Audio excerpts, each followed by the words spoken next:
A day in my life as content creator, TikTok affiliate, and full-time mom.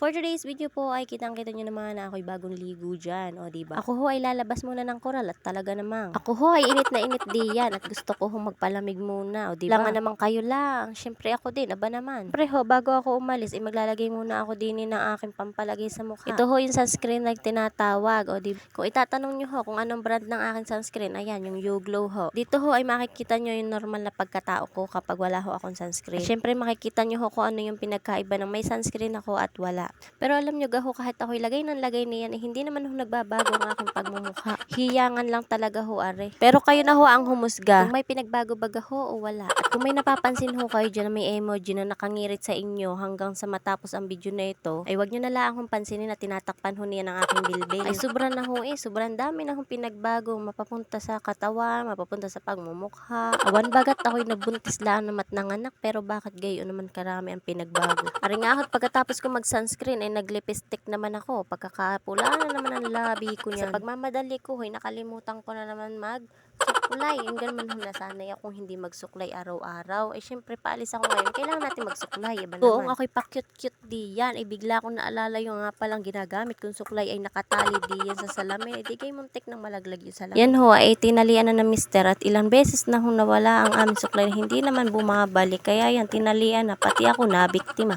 Sa haba-haba na naikwento ko sa inyo, hindi ko pa rin nakakwento kung saan ako pupunta. Nagyaya ho sa akin ng online business daw. Yan, may seminar daw ho dyan sa barangay alas 9 ng umaga. Pero alam nyo, nung time na nagsusuklay ako dyan, kung anong oras na, alas 9 na ho mahigit ng umaga niyan. Syempre, Filipino time tayo, diba? Paalis na ho sana ako niyan, bigla ko naalala, aroy, hindi mo pala ako nakapaglagay ng Rexona sa aking kilikini. Mamaya, mamawis at mangamoy na naman ako. Ay, nakakahiya naman sa makakaamoy. Maya-maya nga ho, ay may tumawag na ho sa akin cellphone at ako nga pinapupunta na.